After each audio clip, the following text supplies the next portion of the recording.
Do you have a house to sell that needs way too much work than you're willing to put the money in to do, but you still need to sell it? I'm Melanie Thomas here with eXp Realty. I'm about to share 3 ideas you should consider if you have an ugly house to sell. To a realtor, a house is like a baby. There's no such thing as an ugly one. However, some houses for sure are harder to sell than others. If your house needs so much work that you don't think it's worth putting the money in to repair it before you put it on the market, but you still have to sell it, never fear. There are 3 things you can consider that will allow you to still get the best possible price for your house. The first thing I would recommend is get your own home inspection. Don't wait for a buyer to come along to bring theirs. So have your inspector come in up front, a qualified home inspector, go through all the major components of the house, see what requires repair, how much it would cost, get an estimate for that. Also factor in what cosmetic upgrades a buyer might want to consider if they bought your house that are necessary. That way you can kind of have a baseline number to know just how much money it would take your house from ugly to move-in ready in a buyer's eyes. The second thing you'll want to consider is cater your house more towards an investor or a person who is kind of a handyman type of a buyer.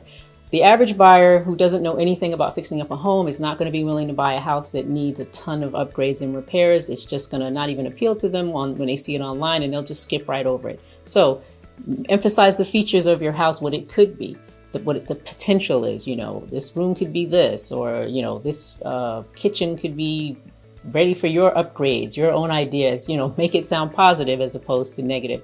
Investors don't care what a house looks like. The worse shape it's in, the better, because they think that they can go in there, put their upgrades in, and flip it and sell it. So don't be discouraged if the average buyer doesn't want your house. That's not your audience, probably, if you have a house that needs a ton of work.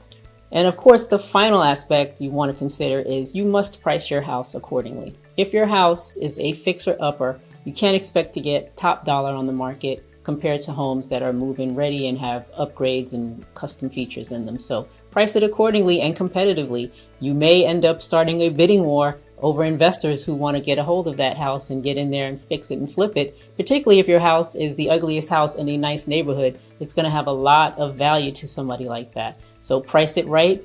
Get a real estate professional like myself to come and give you an evaluation of what the house could possibly sell for at what we call after repaired value. And then you'll know how to price your house competitively to get multiple offers. That's ultimately what you want to get top dollar for your home. So taking all those things into account, never fear if your house seems like it has an insurmountable amount of work and you'll never get anyone to buy it. There are buyers out there who will buy it. There are professionals like myself, realtors, inspectors who can help you get it out there. And there is a buyer for every house, just like there's no ugly babies, ladies and gentlemen. So keep thinking outside the box. We will always be here to help you. I'm here. My contact info is below. Reach out to me anytime if you have any questions. Until next time, see ya.